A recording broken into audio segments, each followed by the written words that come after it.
حضور فرماتے ہیں کچھ لوگوں کو اللہ قیامت میں بغیر حساب کتاب جنت میں داخل کرے گا، فرشتے پوچھیں گے پل صراط سے ہوا ہے؟ وہ کہیں گے دیکھی نہیں۔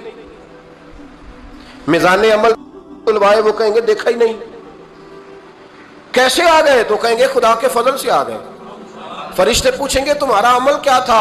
وہ کہیں گے کچھ بھی نہیں، عام لوگوں کی طرح نماز پڑھتے تھے، روزہ رکھتے تھے، حج فرض ہوا تو کیا، زکوٰۃ اگر ہمارے اوپر لاگو ہوئی تو دی، عام روٹین کے معاملات۔ تو فرمایا اتنی بڑی فضیلت کے بغیر حساب کتاب جنت، کوئی تو وجہ ہوگی۔ تو بندے عرض کریں گے وجہ ایک ہی تھی کہ رب جو ہمارے حق میں فیصلہ کرتا تھا ہم اس پر راضی ہو جایا کرتے۔ علامہ اقبال نے ایک بات لکھی ہے، اقبال کہتے ہیں جب میں لندن میں وکالت کرتا تھا تو ایک خاتون تھی، لیڈی بارنس اس کا نام تھا، چھوٹے موٹے مقدمات لے کے وہ میرے پاس آتی تھی۔ بی بی ایک ہوٹل چلایا کرتی تھی، اس کا خامن جو تھا وہ فوج میں ملازم تھا۔ اقبال نے خود لکھا ہے، اقبال فرماتے ہیں کہ ایک دن وہ خاتون پھر کسی کیس کے سلسلے میں میرے پاس آئی، تو جب وہ آئی تو اس نے نقاب اوڑھا ہوا تھا، برقع کیا ہوا تھا۔ تو چونکہ اس نے نقاب اوڑھا تھا مسلمانوں کی نشانی تھی، نقاب اوڑھنا کن کی نشانی ہے؟ اللہ آپ کو خوش رکھے۔ تو کہتے وہ نشانی چونکہ اہل اسلام کی تھی تو مجھے تجسس ہوا۔ میں نے کہا لیڈی خیریت ہے؟ میم صاحبہ یہ برقع پہننا ہوا ہے؟ تو کہنے لگی ہنس کے اقبال مجھے پکا یقین تھا کہ آپ ضرور پوچھیں گے۔ تو میں نے کہا اچھا تو یہ برقع؟ تو کہنے لگی الحمدللہ میں مسلمان ہو گئی۔ تو میں نے فوراً کہا کہ آپ کا شوہر تو فوج میں ملازم ہے، فوجی کے لیے بدلنا اور پھر ملکی قانون اور یہ چیزیں۔ تو کہنے لگی اس نے مجھے کیا کہنا تھا، وہ خود کلمہ پڑھ گیا۔ تو کہتی ہیں میں اور متجسس ہوا، وہ کیس کی بات کرتی تو میرا تجسس بڑھ گیا۔ میں نے کہا تو کیس چھوڑ کے بتا کلمہ کیسے پڑھا؟ تو کہنے لگی اقبال اصل بات یہ ہے کہ میں نا بے اولاد تھی، خامد بھی بڑے اچھے پیسے کماتا، میں خود بھی ہوٹل چلاتی، پر ڈپریشن اور ٹینشن اور بلا وجہ کی پریشانیاں جان نہیں چھوڑ۔ یہ ٹینشن اور ڈپریشن کا نا مجھے عربی ترجمہ کوئی نہیں ملا، یہ ڈپریشن اور ٹینشن کا نا میں نے تلاش کیا ہے، لیکن مجھے عربی لغت کے اندر ان کے معنی مجھے لگتا ہے کہ اس زمانے میں یہ چیزیں تھی ہی نہیں، ہوتی تو ان کا کوئی نام بھی، یہ آج ہے نا تو اس لیے آج کے زمانے میں ہی نام ہے مفت کا، مفت کی پریشانی۔ تو کہتی ہے مجھے ٹینشن اور ڈپریشن رہتی تھی ہر وقت، بڑی میں پریشان رہتی تھی۔ میرے ساتھ ایک عجیب واقعہ ہوا کہ میرے ہوٹل میں نا ایک بابا جی برتن مانجتے تھے، بوڑھے آدمی تھے، 70 سال کے قریب عمر تھی۔ ان کا ایک بیٹا تھا، ایک بہو تھی، ایک پوتا تھا، لیکن وہ بیچارے بیٹا بیمار رہتا تھا تو لہٰذا وہ خود مزدوری کرتے۔ کہتی ہیں ایک دن وہ بابا جی میرے پاس آئے، کہنے لگے میم صاحبہ 2-4 دن کی چھٹی چاہیے۔ تو میں نے کہا خیریت ہے؟ کہنے لگے میڈم میرا بیٹا فوت ہو گیا۔ بیٹا، آپ کو پتہ ہے باپ کا جنازہ پڑھنا آسان ہے، بیٹے کا جنازہ اٹھانا بڑا مشکل کام۔ کہتی ہے میں کچھ لکھ رہی تھی، میرے ہاتھ سے قلم گر گیا، میں نے خود گاڑی بھیجی، بابا جی گاؤں چلے گئے جہاں وہ رہتے تھے۔ کہتی 2-3 دن کے بعد میں اور میرا شوہر گئے تو رستے میں ہم باتیں کر رہے تھے کہ کیا تعزیت کریں گے، ایک ہی بیٹا تھا، کوئی رشتہ دار بھی نہیں، تو اس کی تو کائنات اجڑ گئی، کن لفظوں سے اسے تعزیت کیا کہیں گے۔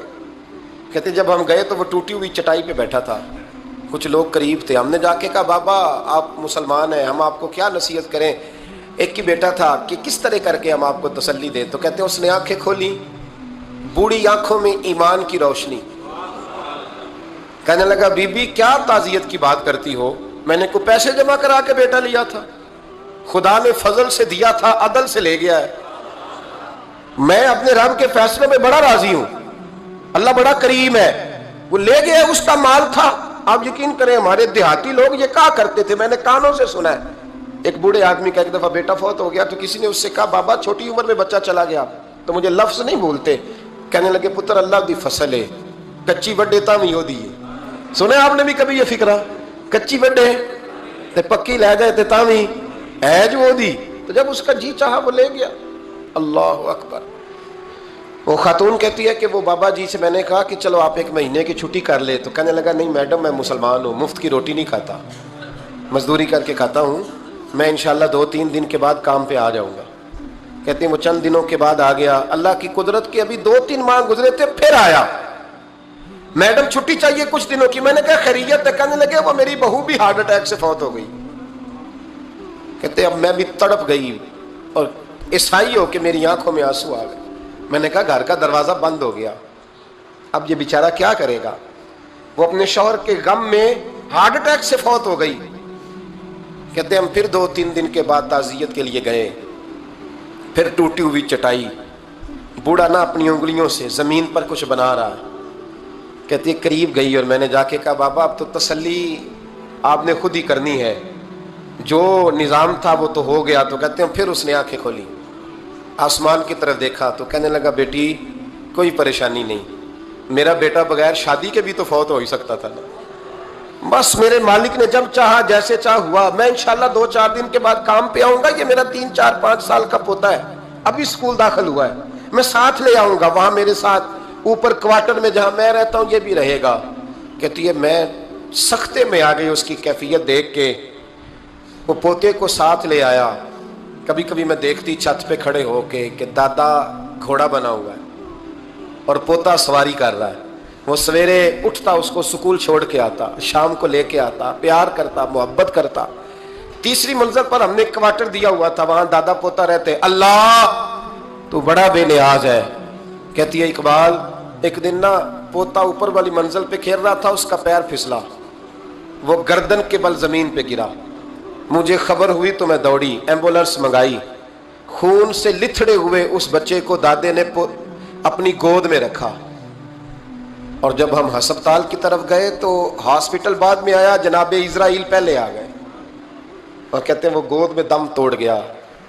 پھر دادے نے اسے اپنے ہاتھوں سے غسل دیا، پھر اس نے اپنے بوڑھے ہاتھوں سے قبر کھودی، اور پھر مٹی ڈال کے کہنے لگا اِنَّ لِلَّهِ وَإِنَّا إِلَيْهِ رَاجِعُونَ، جے سونا ہی میرے دکھ وچ راضی، جے سونا ہی میرے دکھ وچ راضی۔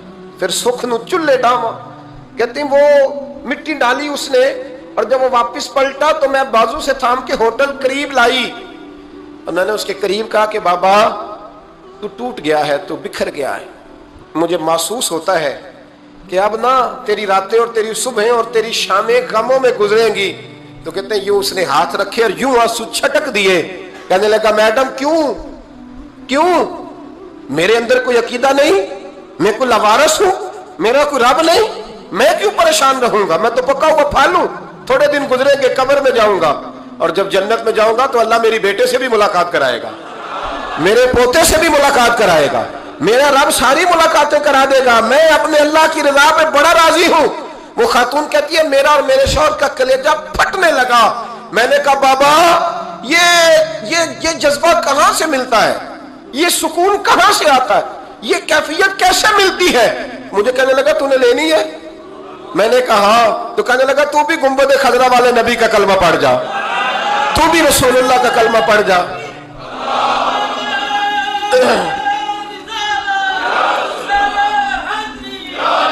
میرے محبوب کا کلمہ پڑھ، اللہ تجھے سکون عطا کرے۔ ایک حدیث نہ پڑھ دو مسلم شریف سے، بخاری سے ایک حدیث نہ پڑھ لو تاکہ یہ بات مضبوط ہو جائے۔ حضرت ابو طلحہ رضی اللہ تعالی، بیٹا شدید بیمار ہے، مزدور آدمی تھے، کئی دنوں سے گھر تھے، بیوی کہنے لگی اگر آپ گھر میں بیٹھے رہیں گے تو کھائیں گے کہاں سے، جاؤ آپ مزدوری کرو، میں بیٹے کو دیکھتی ہوں۔ ابو طلحہ مزدوری کرنے چلے گئے، شام کو آئے تو بیٹا فوت ہو چکا تھا۔ عورتیں بے حوصلہ ہوتی ہے نا اکثر، پر بیوی نے سفید کپڑا ڈال کے کمرے میں رکھ دیا، بیٹا، ماں اور بیٹا ناپ تک ہے رشتہ، بیٹے میں سفید چادر ڈال کے کمرے میں رکھ دیا۔ حضرت ابو طلحہ انصاری آئے، بیٹے کا کیا حال ہے؟ کہنے لگی اللہ کی رحمت میں ہے۔